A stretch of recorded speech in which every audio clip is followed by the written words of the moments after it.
The fearless invaders. The sky over planet Vorta burned red as the invaders arrived. They came in silence, no warning, no broadcast. Just black ships shaped like jagged blades, dropping from the clouds. The people of Vorta ran to shelters, hoping. The Galactic Guard would protect them, but this was not a normal enemy. The invaders were called the Dravik. Tall, skin like stone, eyes like burning coals. They were known across the stars for their cold efficiency and total lack of fear. They never negotiated, never hesitated. Planets fell in ours when the Dravik attacked. Vorta was just another step in their conquest. Their leader, Commander Ral, stood tall among his soldiers as they landed. He did not smile. Dravik never smiled. His eyes scanned the planet's capital, a peaceful city with white domes, towers, and green gardens. It would all be turned to ash. There is no resistance, said his second-in-command. No soldiers. Just civilians and a small science post. Good, said Ral. Fear spreads faster in silence. They marched through the streets, watching. Families hide behind broken walls. The Vortans were not warriors. Their species had given up weapons long ago. They relied on peace treaties and alliances, but none of that mattered now. Ral stepped into the main council hall. His boots echoed on the stone floor. The Vortan leaders had gathered there, hoping for mercy. You are now under Dravik rule, Ral said coldly. Your technology, resources, and skies belong to us. No one spoke. Show them what happens. To silence, Ral ordered. His soldiers raised their energy rifles. Suddenly, a voice echoed through the hall. Enough. The voice was calm, steady, male. All heads turned toward the back entrance. A single figure stood there. He was human. Just a man in dark armor, no weapon in his hand. His helmet hung by his side. His face was clean, eyes sharp, jaw clenched like steel. He didn't yell. He didn't raise his hands. He simply looked at them. Ral tilted his head. Who are you? The man didn't answer right away. He walked forward slowly, boots tapping on the marble. The air shifted. It wasn't power that followed him. It was something else. Presence. I came alone. The human said. To watch. To watch what? Ral asked, confused. To watch what fear looks like, the human replied. The room grew quiet. Even the Dravik soldiers hesitated, their fingers pausing over the trigger. For the first time, something unfamiliar crept into their thoughts. Doubt. Execute him, Ral ordered, but none of his soldiers moved. The human's eyes swept over them. His gaze locked with one of the nearest Dravik warriors. The soldier flinched. Another. Took a step back. You call yourselves fearless, the human said softly. Yet none of you can meet my eyes. Ral's voice cracked. Who are you? The man smiled, just a little. My name is Nate. Ral stepped forward, raising his plasma blade. One human means nothing. Nate looked at him. Just one look, and something broke in Ral. It wasn't a sound or a force.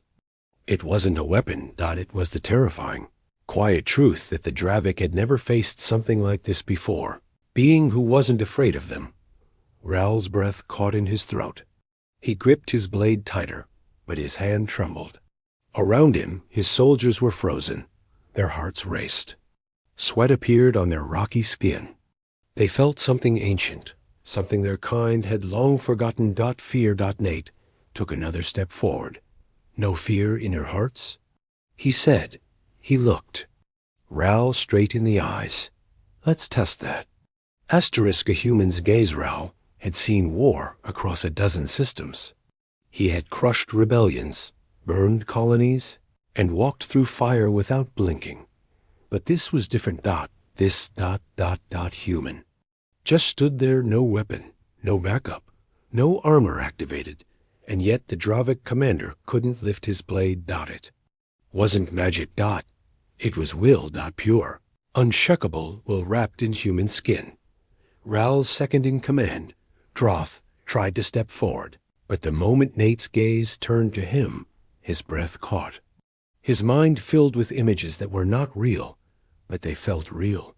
A dark world, screams in the wind, red skies and broken moons, and one human standing alone, unbroken, as armies fell around him. Droth stumbled back. "What? What are you?" he whispered. Nate finally stopped walking. He was now only 10 steps away from Ral. He placed his helmet on the council's main table, calm as if placing a cup of tea. "I'm from Earth," he said simply. "The Vorten leaders." Still cowering behind broken pillars, peeked out in confusion. The peaceful blue world? The one the council had ignored for years? Ral forced himself to speak. "Earth is a backward world." "You are nothing but stories," Nate interrupted. "That's what you believe. You've heard only stories. Pieces." Ral clenched his jaw. "You expect us to be afraid of myths?" Nate finally walked past him, turning his back on the Dravic commander without hesitation. That act alone shattered whatever pride was left in Ral. "You dare walk away?" He barked. Nate didn't turn. "You came here without fear," he said, voice cold. "But I didn't come to give speeches. I came to be seen. And now that you've looked into my eyes, you already know." Ral's soldiers looked at each other. For the first time, they seemed unsure. The man wasn't attacking. He wasn't even armed. But somehow, none of them could bring themselves to fire. Behind Nate, a small device on his wrist flickered. He tapped it once. A low hum echoed outside. Suddenly, shadows passed over the sky. Black shapes, silent, sleek. The Vortens gasped. Even the Dravic turned to look through the glass walls of the council chamber. One by one, enormous ships uncloaked. Above the city, they weren't like the sharp, cruel ships of the Dravic. These were smoother, heavier, and dead silent, human warships. 5 of them. One bore the symbol of a lion with wings, the Earth Alliance crest. Nate finally turned around. "My orders were to observe," he said. "But when I saw your soldiers pointing rifles at civilians, I made a choice." Ral tried to regain control. "You're bluffing. If Earth was a threat, we would have known. You never stood among the stars like this." Nate nodded. "Because we didn't want to." He stepped closer again. This time, the fear wasn't subtle. Ral could feel it now. His body ached. His legs wanted to move, but not forward. Backward. "We watched," Nate continued, "while your kind claimed systems, while you enslaved others. We waited. We studied you. And we realized something." Ral's voice cracked, barely a whisper. "What?" Nate's gaze locked with his again. That same quiet force returned. Something ancient, something deep inside the soul. "You don't fear weapons," he said. He leaned in slightly. "You fear judgment." Ral stumbled back. And for the first time in recorded Dravic history, a commander dropped his blade. Asterisk the blade on the floor. The metal of Ral's plasma blade clanged as it hit the smooth council floor. The sound echoed like a shout in the silence. Nobody spoke.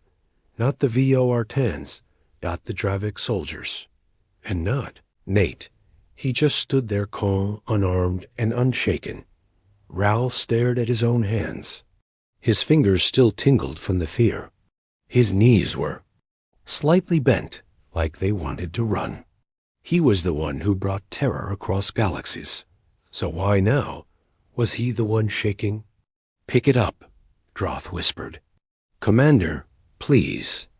But Ral couldn't, because deep down, he knew if he picked it up again, Nate wouldn't stop him with a weapon.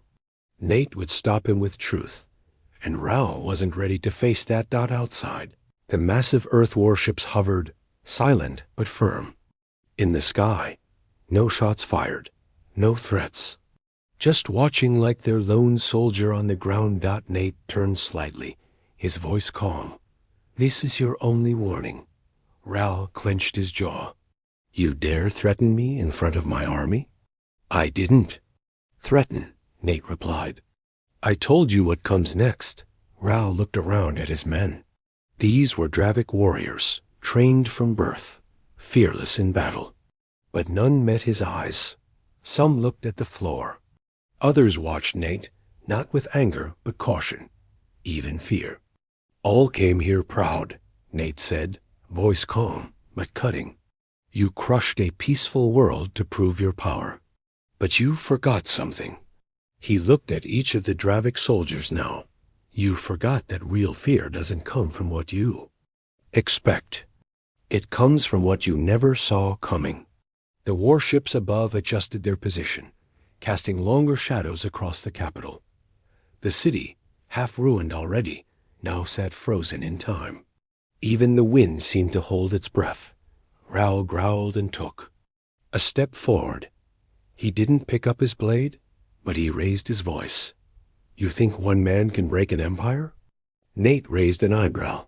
No, he said. He lifted his wrist device again and tapped twice. A blue light scanned the room. On the walls, holoscreens activated. One by one, dozens of planetary feeds appeared. Footage streamed in from across the galaxy. Dravic ships burning, Dravic garrisons surrendering, cities liberated. What is this? Droth gasped. Nate didn't smile. He just let the screens speak.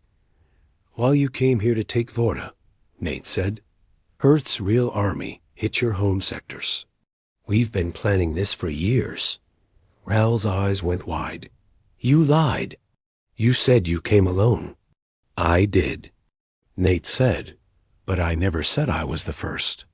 A council chamber erupted into chaos. Dravic soldiers shouted in panic, trying to contact orbit. Nothing but static.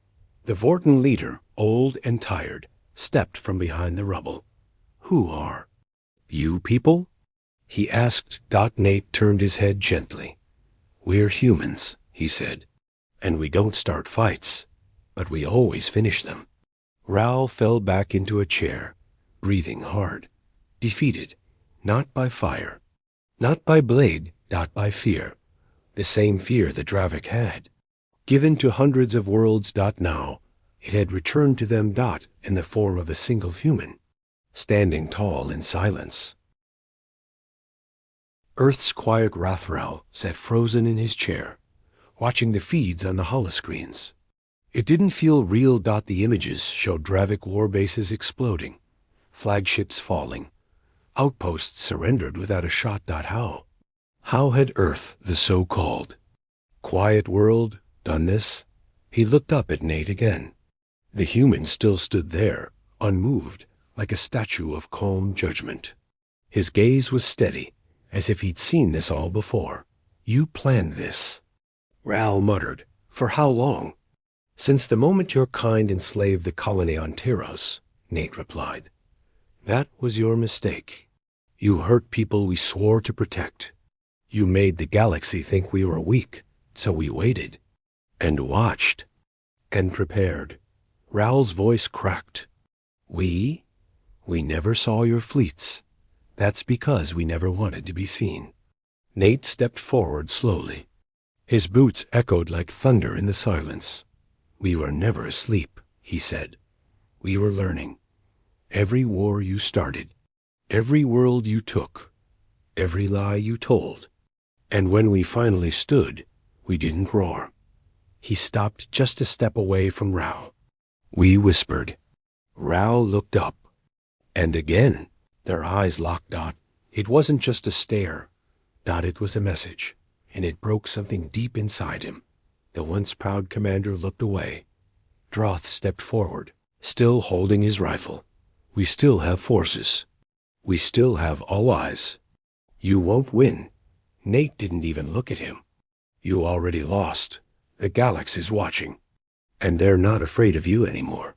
One of the Vorten council members, a thin woman with blue skin, stepped forward. What do we do now? Will Earth rule us too? Nate shook his head. No, he said softly. We don't rule. We restore. He turned to face the council. Can rebuild your cities. We'll help you. You'll be safe now. Ral suddenly shouted, rising to his feet. You talk like heroes. But you're still warriors. You destroyed us. Nate turned back to him. No, he said. You destroyed yourselves. We just gave you a mirror. Outside, more human ships appeared. Relief vessels. Medical shuttles. No weapons drawn. Just aid.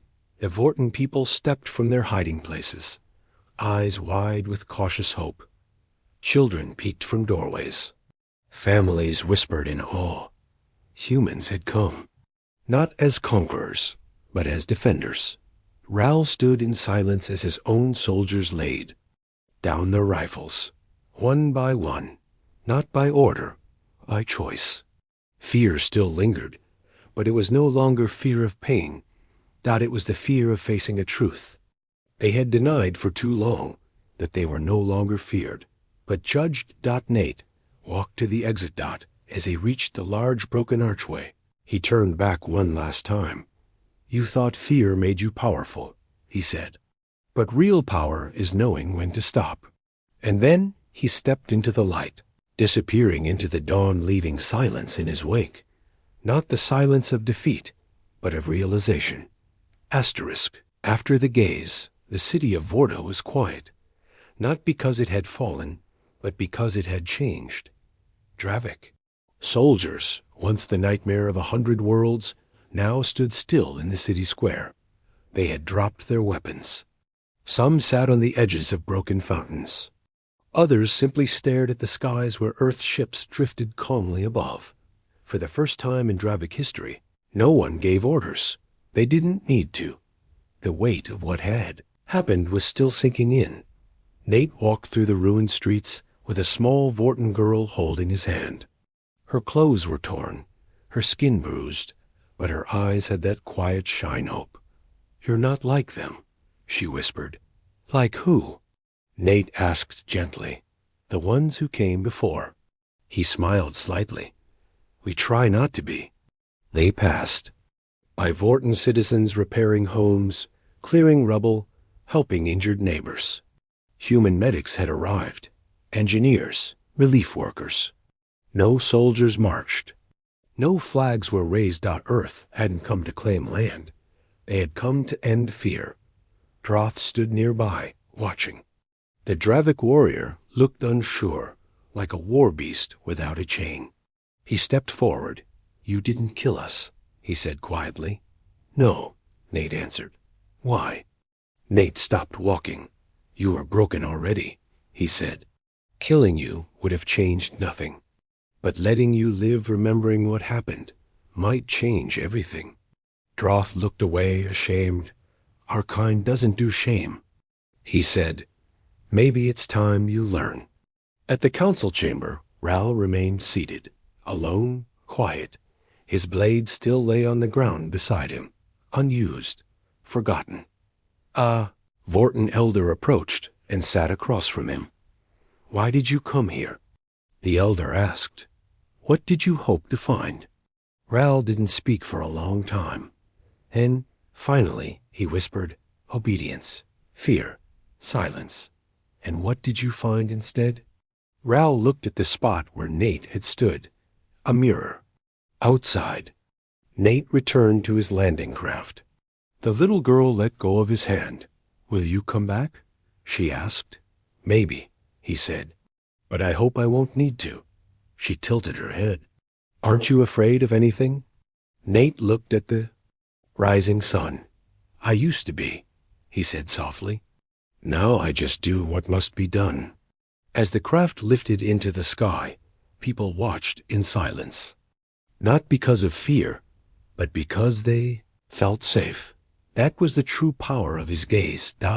It didn't just break monsters. That reminded everyone what it meant to stand. Asterisk the echo of humanity far above Vorda, inside the Earth Command ship Resolute Dawn. Nate stepped off the landing craft and walked into the central chamber. Command officers stood and saluted, but he waved them off. No formalities, he said. They nodded. He wasn't just a soldier anymore. He had become something more, a symbol. Commander Hal, an older woman with silver hair and tired eyes, approached him with a tablet. Reports are coming in.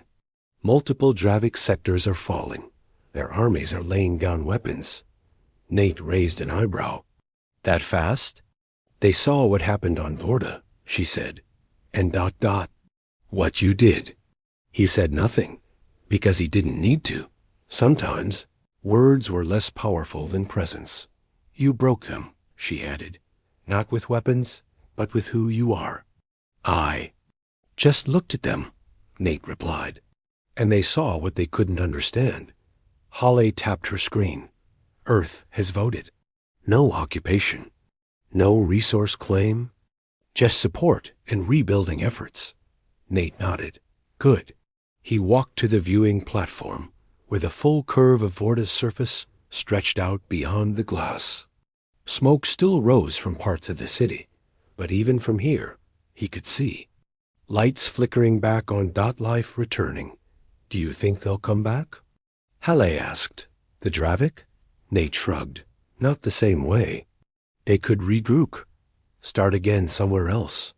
Nate's voice was firm. Then we'll be watching. Halle sighed. You know what they're calling you now? He turned. She smirked. The gaze. Nate frowned. That's dramatic. Maybe. But you made a whole empire tremble without firing a single shot. That's not something they forget. Nate looked down at his hands. He didn't feel like a hero. He felt tired. I didn't do it for names, he said. I did it so the next girl holding my hand doesn't have to wonder if someone will protect her. They stood in silence for a while, just watching the planet below. Elsewhere in the galaxy, the ripple continued. Vorda's broadcast had spread far, carried by hidden channels, pirate frequencies, and peaceful traders. World after world saw it. A single human walking into the heart of a feared army, breaking them with nothing but his presence. And leaving quietly, it gave hope to the small, the forgotten, the scared, and fear to those who thought themselves untouchable. In a Dravik war chamber on the other side of the galaxy, a group of high commanders watched the footage again. None of them spoke as the humans stared into their kind's most ruthless leader. And broke him. One of the younger commanders asked, What do we do now? The old warlord at the head of the table spoke quietly. We stop. The others looked at him in shock. Why? He stared into the frozen image of Nate's face on the screen. Because I looked into his eyes, the old commander whispered, and I saw the end of fear. Asterisk. The end of fear. Weeks passed. Across the stars, a silence spread, not the silence of suppression or fear, but of reflection. The Dravik war fleets pulled back from dozens of systems. Their black banners were lowered. Their outposts, once feared, like fortresses, now stood abandoned or surrendered without a single shot. And everywhere, one name was whispered. The gaze, not a weapon, not a conqueror, a human. His image was passed between worlds. Some saw him as a myth. Others believed he was more than human. But to the ones who saw him walk through the fire and never flinch, he was something else. A reminder. On Vorda, rebuilding continued. The city's gardens slowly returned. Children ran through the streets again. The sound of joy returned to a place once filled with screams. Ral, former Dravik commander, now sat in a quiet stone room offered by the Vortons. Not a prison, but a place to think. And he did. Every day, he thought of the look. That unshaken stare. That presence that shattered everything he thought was true. One day, a message arrived for him. Simple, a tablet with a single recording. Nate's voice. I didn't hate you, it said. I just couldn't let you go unchallenged. You weren't born a monster, Ral. You were taught to never question fear. But now that you've felt it, real fear, What you do next is your choice. That was it. No threats. No lectures. Just truth. Ral replayed the message every day. Not because he feared Nate's return, but because he now feared what he might become again if he forgot. Far away on a moon station above Earth, Nate stood alone on a balcony, watching the stars. He had returned quietly, just as he'd arrived. On Vorta, he never asked for medals. He never wanted titles, but he carried something heavier. Memory. Behind him. Children trained in defense. Young humans learning not just how to fight, but when to stand, and how to protect without becoming what they fought. One of the instructors approached. "They still ask about you down there," she said. "You going to speak to them?" Nate shook his head. "Not yet." "Why not?" He looked into the stars. "Because one day, someone else will face what I did. And when they do, they'll need to be ready not to fight, but to look their enemy in the eyes and not blink." She nodded. And walked away.